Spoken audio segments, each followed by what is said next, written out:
In Colorado, there's a place that is said to rival some of the most well-known, supposedly strange locations in the world, such as Skinwalker Ranch. This place is known as Clearview Ranch, hidden in the quiet outskirts of Elbert County. Over the years, the ranch has been the centre of strange and unsettling reports, including particularly horrid things happening to cattle and other animals. Strange lights floating about the place, a persistent hum resonating from the ground, and even alleged encounters with things that the Priestley family, the ranch owners, didn't understand. In the prior video, linked in the description, we explored the ranch's unusual past, and today we'll go even further into more of these strange reports, including some of the lesser known incidents that have said to have taken place there. The Priestley family consisted of John and his wife Barbara and their two sons, Joe and Miles, along with Jim, who lived on the site, who was a friend and business partner to John. Previously, we spoke about one of the first unusual incidents involving a bull that was reported on the ranch. In November of 1975, Joe and a friend of his from a nearby town had been rabbit hunting in the snow, and they came across a carcass with its neck twisted and its horns embedded into its own shoulders, causing a lot of confusion among the family as they didn't know just how so much force could have been applied to it. Just 14 days later, another incident of the same nature occurred, this time involving a different bull that didn't even belong to the Priestley family, but had somehow ended up on their property. Jim recounted the moment when he and a friend of his, a forest ranger from California, stumbled upon it. John was then brought out to them and found this incredibly weird and didn't understand how it had ended up on their land, and was again left in confusion, not understanding what had happened to it. After this discovery, Jim headed into the town and called the sheriff's office. The sheriff had only heard from the Priestleys 2 weeks before when they'd reported the first incident with the cattle to him, and he came out to the ranch. This time, the sheriff wanted to meet again and asked Jim to meet him at a local restaurant in town. I'll let Jim explain the next part in his own words. I quote, "I asked him why I hadn't heard of him, about the first incident I assume, and why he wasn't trying to solve this. He explained to me that they knew what was happening to the cattle and they had known for some time. They only report 1 out of 4, and in this county alone, there had been over 400 reports by that time. He told me that it was being done by an intelligence not of this world, and they had spoken to the FBI about it. I told him that I couldn't believe it. I said that I could believe that an intelligent people could travel here from somewhere else, but to do some of the things they had done to the cattle had stretched my credulities a little too far. I told him that if he couldn't solve the crime, at least don't blame it on something like that. I made an enemy of the man, and frankly, I didn't care because we had lost 2 cattle and nothing was being done about it. The family didn't really know what to do, but did understand well that if this continued, especially if it was frequent, it would result in financial devastation for the whole project.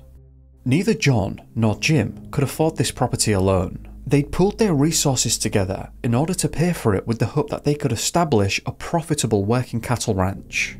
For the rest of that week, nothing out of the ordinary happened until they got to the weekend. It was during that weekend that the Priestley family would report something else occurring that had nothing to do with cattle.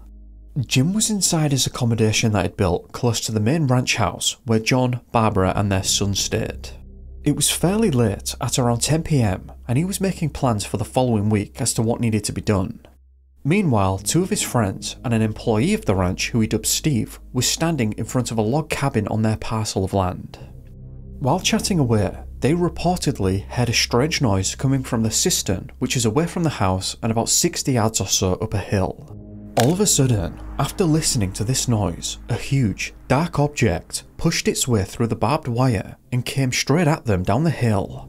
They all came running into the house. I went running out right away to catch whatever it was, and then I thought they were putting me on. We subsequently went back and traced the route, and sure enough, there were footprints. The 3 men didn't get a great look at what they were seeing. They reportedly just saw a large, dark mass making its way through the barbed wire. Jim came running out, armed I believe, as since they reported something unusual to him, he felt as though whatever was going on might provide an explanation as to what was happening with the cattle, and wanted to grab who was doing it. Outside of the footprints that Jim claims they'd found, he didn't see anything else. However, he did make another visit to the local sheriff's office, and this is what he had to say about it. One law enforcement officer was encouraging me to keep my mouth shut about it because he didn't want a full-scale panic in the county. I told him I wasn't interested in panics. I was interested in finding out who was harming my cattle. During this time, Jim was becoming increasingly on edge. As he'd already explained, his relationship with the local sheriff's office had somewhat deteriorated, as he just didn't believe that they were taking it seriously and weren't even trying to help them, and maybe even making fun of them actually. Additionally, he started to become somewhat paranoid too, and wondered if the estate agents or someone else that was interested in the land was trying to scare them off it so it could either be resold or acquired for a lower price. While what John, Jim and Barbara were reporting was odd and they knew it, according to all of them, at this point they weren't ready to accept that it was something completely out of the ordinary and unfamiliar to them. In his paranoid state of mind, Jim basically explained he thought someone was having them on, he just didn't know who it was. However, the feelings of the family began to change during the next incident. Both Jim and Barbara explained that everything so far with the cattle and this supposed black mass or figure that had entered through the barbed wire had taken its toll on the family. They said that emotionally and mentally it had gotten quite heavy and tense on the ranch. Barbara explained that usually all of them, including Joe and Miles, got along really well, but they were all gripped with a fear of the future and everyone was having little paranoid incidents and arguments with each other. While John was trying to care for his family and was desperate for things to return to normal between them all, Jim started to sleep downstairs on the couch near the window to have a full view of the ranch house where John and Barbara were in, as well as much of the property in general. He explained that he slept armed during this time. On one of the mornings at around 2 AM, he awoke suddenly to the strange humming sound that the family members said plagued the ranch from time to time. He said, "There was a humming noise again, and I raised up and looked out the window. The disc came out of the north across our property, very slowly, right in front of the windows and went up the gully past the whole front of the house." Barbara said, "I did not see the disc. What I saw was the glow from the disc. My bedroom was on the other extreme of the house and I could see a glow over a slight hump. I screamed and Jim came running to tell me what he'd seen." This is the point that the family described that they began to realise that whatever was happening was beyond their understanding and wasn't just some kind of trick or scam by the estate agents. Shortly after reportedly witnessing this, both Jim and John had become more upset with what was going on at the ranch. They became increasingly certain that whatever was going on wasn't just going to stop. Feeling like they couldn't bear the weight of it anymore, the two men jumped into their truck and made the drive into town. They'd organised to meet two of their best friends who were owners of a local restaurant, at the restaurant itself. Over some coffee and food, John and Jim told them about all of the incidents that had transpired so far. In the document, it wasn't really made clear why they chose to do this, as we know that John seemed to care a lot about the perception of his family and didn't want people to think that they were all nuts. Though, perhaps because they were close friends or something else, they had decided to tell them about what was going on. They talked through the incidents with the cattle and not understanding how they actually passed away. They told them about the strange lights, the humming noises, the black figure pushing past the barbed wire, and now finally, the disc that Jim was vehemently certain that he'd seen. This is when something somewhat unexpected happened. Reportedly, these restaurant owners seemed to know already that the area around the ranch held some of this strangeness, or at least they knew of the rumours. They opened up and told us about the property and some of the unusual occurrences. They told us about the people down the road who had just moved into the county and had mentioned an incident just prior to that.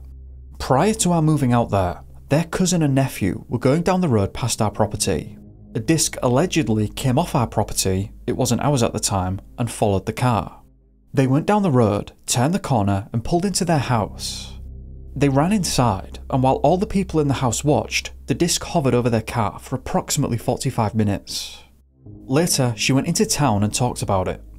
The drive back from the restaurant was a quiet one. John said that Jim was quiet the whole way, just staring out the window. I get the impression that neither of them really knew what to do with that information. For weeks, as Jim described, his credulity had been tested and he felt there was some kind of elaborate scam or scheme against the family. Though during the drive, he thought back to his last conversation with the law enforcement officer that he'd fallen out with. He realised that he'd been somewhat dismissive and rude to him and felt the need to apologise. We don't know exactly what happened between the two, other than the apology was accepted, as Barbara said. He had been very supportive in coming out to help when we had problems, and he moved out there by us shortly thereafter and told me that he, frankly, was quite scared but that it was his duty. He didn't feel that he could do anything, but that if we needed him, he would come. This made us feel a little bit better. Soon after this, the family found out that there was a crazy lady in the county who had seen lights for years.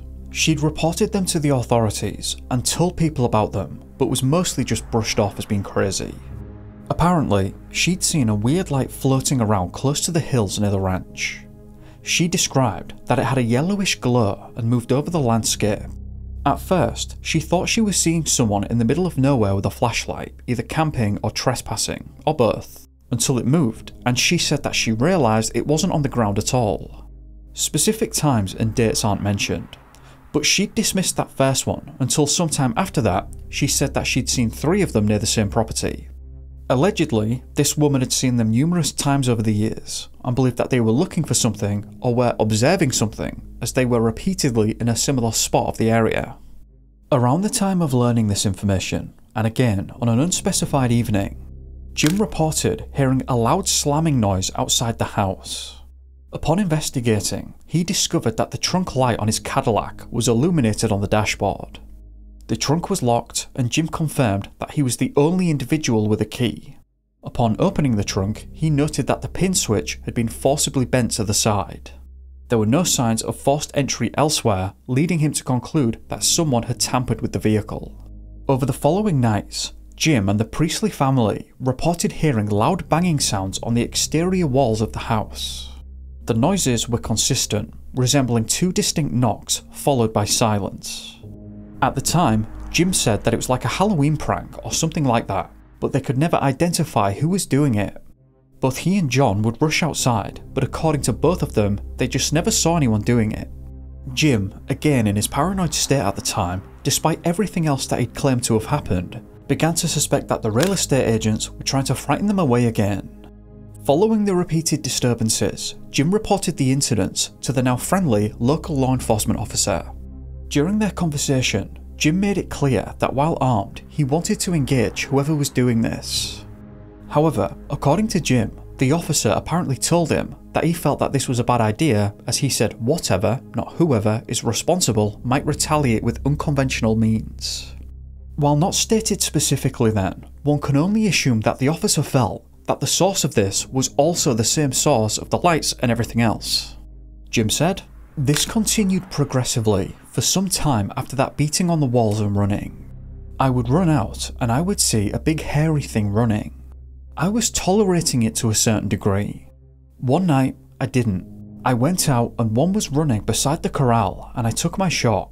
Barbara came running out, and when Harry and Roger came back from the town, we went tracking to see if we could find what I'd hit. It didn't seem to hurt it at all. There was a little flinch. I have a good aim, so I know I hit it. There were no fluids on the ground to track, no traces, and no signs. We pursued it onto the property next to us.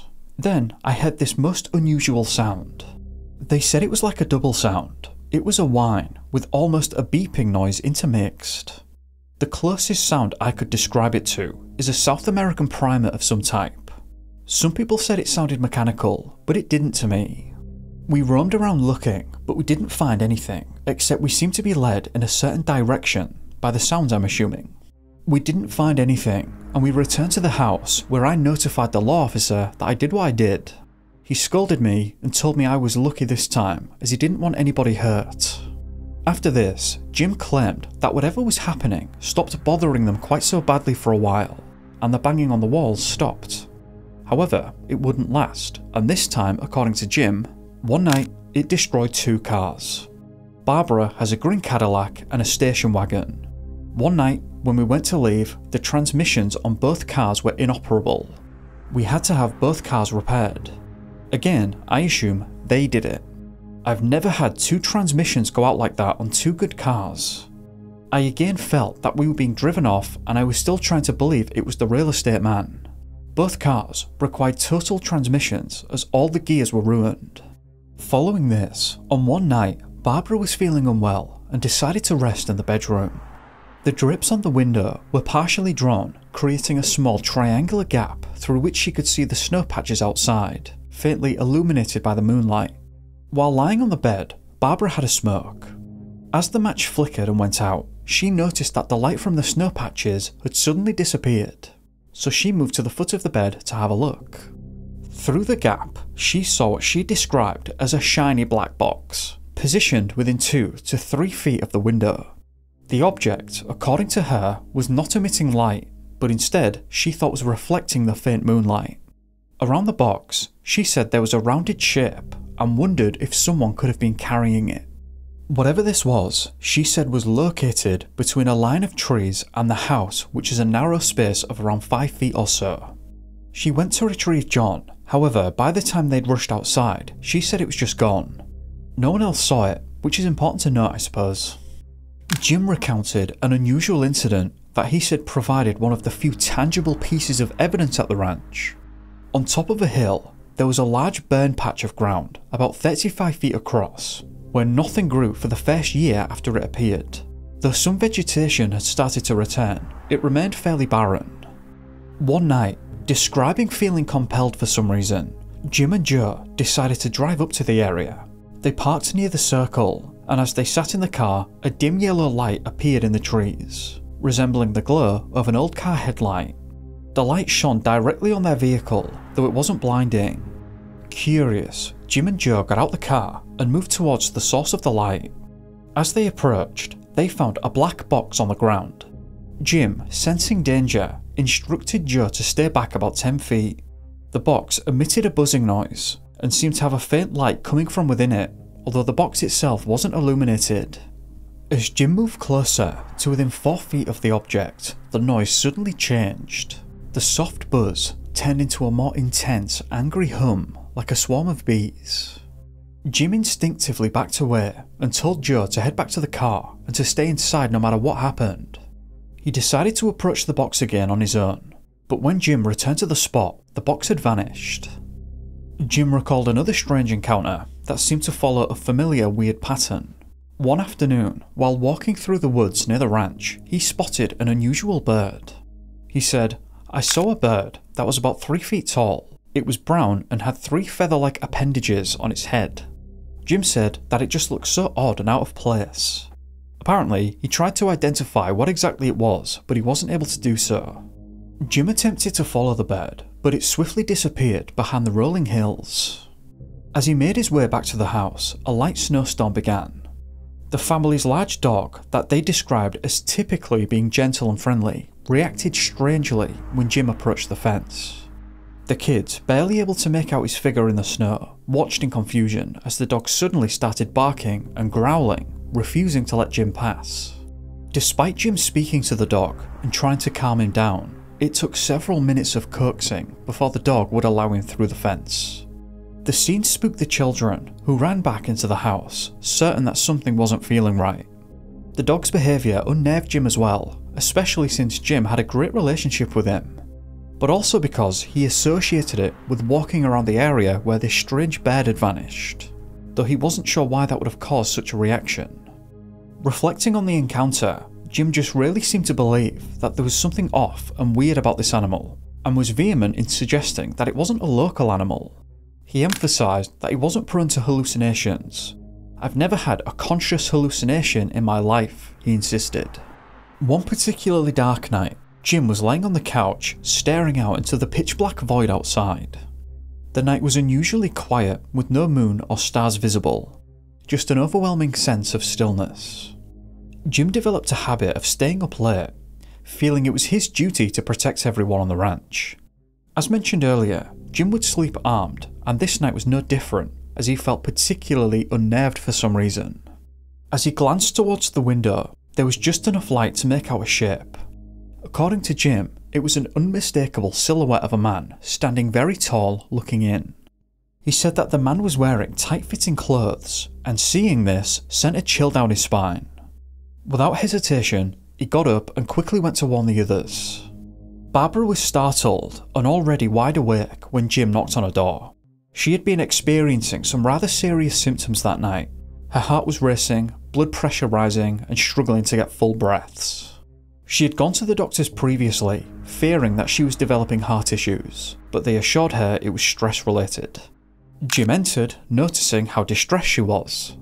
He sat down on the bed and checked her pulse, trying to calm her down. Jim said that the atmosphere in the house felt very heavy, and although neither of them could see anything tangible, Jim said that there was just a sense of dread hanging in the air.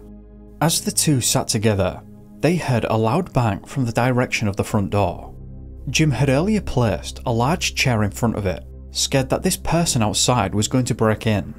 Upon hearing the noise, he rushed to the front room but noted that the door was still shut and blocked by the chair, and it didn't look like anyone was outside. Completely freaked out though, Jim returned to the bedroom and tried to reassure Barbara. Because of what Barbara was going through, he didn't tell her everything that was going on, as he didn't want to make her episode even worse. So he was trying to make her feel better while being terrified himself that someone was about to break in. Then, something strange happened. Jim said that he heard a loud voice that said, "We don't need to open your door to come into your home." He said that he just froze and was trying to process what he just heard. He looked at Barbara and asked her what that was, but she didn't know what he was talking about and hadn't heard anything. Immediately after the voice, both Jim and Barbara reported hearing a loud buzzing sound, similar to the sound of bees. It was coming from the front room, but it was becoming louder, and they realised that whatever it was seemed to be coming towards them. Both Jim and Barbara said that it stopped right outside of their bedroom door. Jim said that he was immobilised by fear, and so was Barbara, who gripped his arm tightly. Both of them said that whatever this was, it just felt dark, and at the time they were unwilling to open the door to investigate further. They just didn't want to know what was causing it, which was unlike Jim for the most part, as in his own words, he'd been practically chasing things around the ranch. After the sound faded, there were no further disturbances that night. I'm not sure what the outcome of that incident was. The report doesn't specify as to whether Jim told the sheriff's office or not, though I get the impression that was one of the incidents that they just wanted to forget. The next incident to occur would involve reports of seeing a large man either covered in fur or wearing something with a lot of fur, similar to what others had previously mentioned. And according to Barbara, it was carrying another black box. Over the years they'd spent at the ranch, from 1975 to 1978, around 20 individuals were said to have witnessed this thing in the distance on the ranch, though it wasn't always carrying a box. In one notable instance, according to Jim and Barbara, Jim was just outside and called for her to go out to him. Once Barbara was outside, Jim pointed towards the tree line and said, "If you want to see one, I can show you where it is." Jim pointed between two trees in the distance, and Barbara said that she could see something tall and hunched over. She said, "I do not have 20/20 vision with my glasses on, but I could see it. It was hunched over, and as I leaned out to look at it like this, using my hand to shade my eyes, it leaned out and went exactly like that to me. It was large, and it was stooped down, and it did lean down and go exactly like I did." In other words, Barbara was saying that she thought it was mimicking her actions. Jim said that he developed a theory that certain actions could provoke these things that he believed were responsible for everything. According to Jim, one method of arousing their curiosity involved handling specific materials, such as silver in the burned circle on the property. On the night of the incident, Jim reportedly placed silver bracelets and wires on the ground at the location of the circle. He said that he had reason to believe that these things avoided silver for some reason, and it seemed to agitate them. Later that evening, as Jim and his guests in the house were playing a board game together, the lights suddenly went out. At approximately 2 AM, a computerized sounding voice emerged from all speakers in the house. Jim stated that the voice said, "Attention, we have allowed you to remain. We have interfered with your lives very little. Do not cause us to take action which you will regret. Your friends will be instructed to remain silent concerning us." Barbara also testified to that event happening, adding that the voice sounded mechanical. Dan, one of the guests, worked with electronics and asked Jim if he could dismantle the stereo system which the voice came through, along with the other speakers. Both Jim and Barbara said that they thought Dan believed that they were playing a prank on him or something like that. Apparently, when Dan couldn't find anything obvious to suggest that they'd just been pranked, his children became quite upset with what just happened. While upset, when Jim and Barbara didn't offer comfort in owning up to the prank, Dan started to believe that something weird had just happened. Instead, the pair of them offered to make arrangements for Dan, his wife, and children to stay in the town instead. While Dan thought that something weird had just happened, he didn't quite understand the nature and said that someone with a lot of resources must be pranking them, and that Jim and Barbara were gullible for going for it. I get the sense that he thought something along the lines of that someone had beamed a prank radio transmission at the house and the devices had picked it up. Jim, on the other hand, said that he felt that he was being punished for leaving the items behind at the burn circle. According to the family, there wasn't strangeness occurring constantly, but rather it seemed to come in waves. They said that during periods where things were happening, such as seeing the large hairy man, wall pounding, or seeing the lights, there would often be a loss of electricity within the house. Like Jim, Barbara and the rest of the family were said to be often paranoid when this would occur, and Barbara, out of anxiety, wouldn't want to check the breakers until some time had passed. She recounted one incident where she heard a strange noise from the corral, and in a state of panic ran back to the house to alert everyone that something was happening. However, upon further investigation, John had found out that the source of the noise was a cow that had become trapped in there. Barbara essentially made the point that it became all too easy to attribute every occurrence, such as sudden windstorms or thick fog, to the presence of those that they believe were causing the weirdness on the ranch. In addition to the electrical disturbances and increasing paranoia, Jim reported that the family had suffered significant cattle losses during their time on the ranch. Between 1975 and 1978, they lost 6 cattle in ways they couldn't understand. Jim made the point that he and John had increased their monitoring of the land to protect them, but despite their efforts to catch whoever was responsible, the things happening to the cattle just continued unabated. Interestingly enough, this wasn't something that was happening exclusively to the Priestley family. Jim further stated that during the peak of these incidents, the situation throughout the county had become very tense. Ranchers were apparently always armed and on edge, and there was a widespread suspicion that anything that moved could be a potential threat. The sheriff's office was aware of this situation, but Jim said that no significant action was taken to address the ongoing problem. Instead, he believed that the issue was being swept under the rug. Although, as the investigator then questioned, when you have a problem you don't know how to deal with, sweeping it under the rug isn't good, but what do you do instead? I think that's actually a good question too, because Jim himself had basically made the point that he believed that something completely out of the ordinary was happening to them, and throughout the county, and that those responsible were basically untouchable. So given that is pretty much his own belief, I'm not sure, and he didn't answer what even wanted the sheriff's office to do about it. Jim also recounted a strange experience that occurred one weekend at around 2 AM in the morning. Jim was sleeping on the couch in the living room when he suddenly awoke, feeling completely alert but unable to move. He described being in a state of paralysis where only his eyes remained functional, preventing him from speaking or moving his limbs. From his position on the couch, he said that he was able to observe a silhouette of a very tall person. He said that this thing was 7 feet tall with extremely thin arms and legs.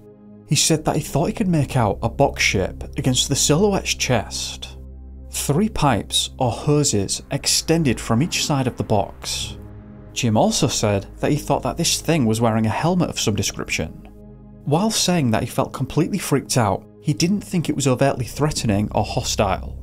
Instead, he thought that it was observing him with a mild curiosity for some reason.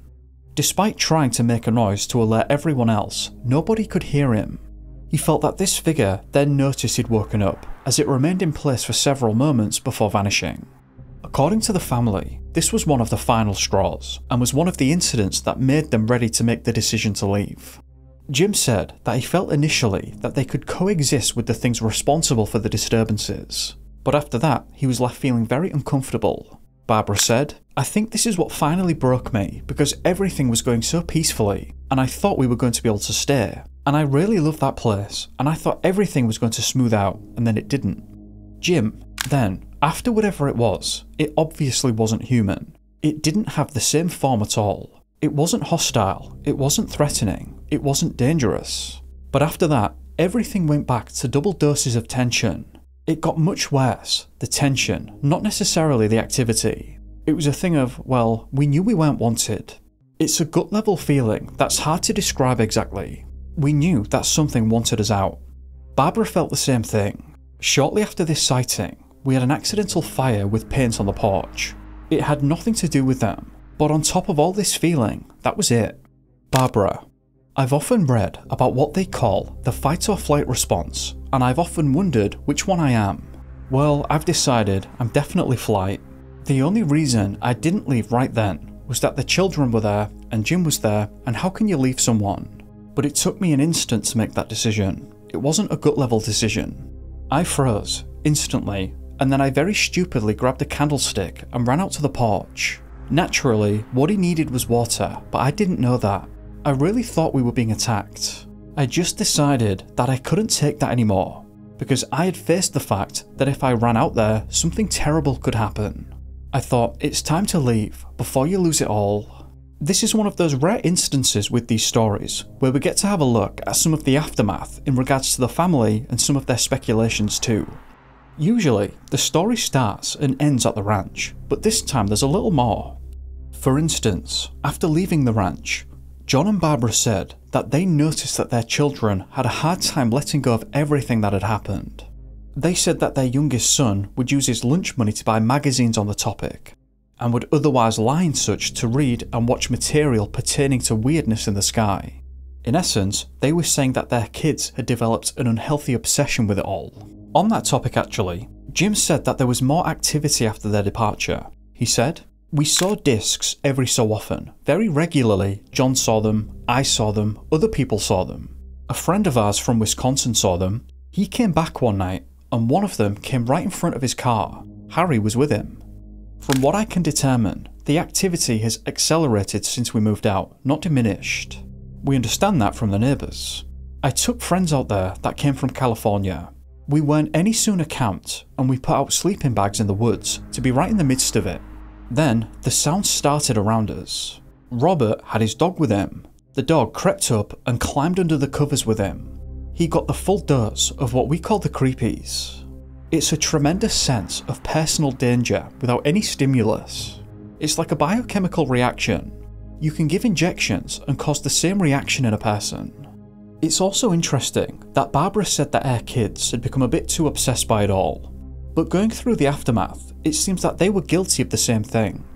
Both Jim and Barbara said that they felt a pressing need to report on the usual activities at the ranch, believing that it warranted a serious investigation by professionals. Jim said, "I felt the events were significant enough that someone of serious intent should be looking into it." They spoke about some of their fears, and Jim said that he'd experienced being paralysed 6 times at the ranch, and that became his greatest one. Both of them also mentioned the cattle, stating that the things happening to them scared them. Jim believed that a force beyond our control was responsible for these acts, and said that was something that made him feel concerned. Specifically, he said, "I'm reasonably sure that they play rough. It's not benevolent entities interested in us as spiritual beings. I'm absolutely convinced that they couldn't care less if we are alive or not." Jim also speculated, saying that the ranch's proximity to military installations might be significant. He said, "Our ranch overlooks a military installation. We have a perfect view. That is the only reason I can think of for a permanent installation being there." He's basically suggesting that this unknown force is observing us, while military personnel is also observing them. Jim also speculated that he thought that it was a bit more complicated than that, suggesting that he thought there may have been multiple forces at conflict with one another. He said that there were some entities that looked similar to people but were off somehow. He said that they exhibited signs of extreme nervousness and jumpiness. He said, "They are terrified of something, and I'm sure it's not us." He then noted the other ones. The tall, slender silhouette he believed had been observing him and paralysing him. He said that those ones, even though they didn't hurt him or seem overtly hostile, left him with an overwhelming sense of dread. He went on and described that there were 2 types of objects that the family and others in the area had seen. There were the discs and others that had a cone shape to them. He said that whenever the cone shaped one showed up, the discs wouldn't stick around, which led him to say, there is something going on between them, because at the ranch, they apparently weren't at all interested in us. We were just nuisances. There is a little more in terms of them discussing things with Dr. Dare and Dr. Sprinkle. So if you want to go through absolutely everything, I'll leave another link in the description below where you can find the entire report by the two PhDs.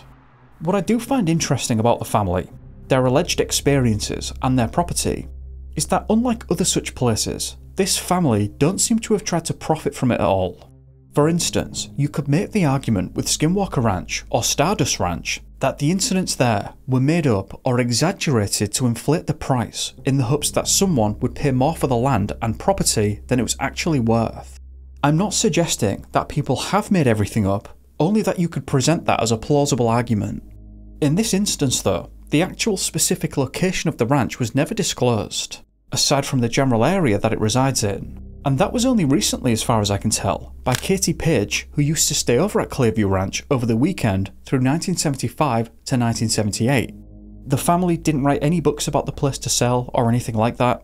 So you have a situation in which either the family present were telling the truth in this report and really do believe that they'd experienced these things, or they're just totally nuts and made everything up for practically no gain whatsoever that I can tell.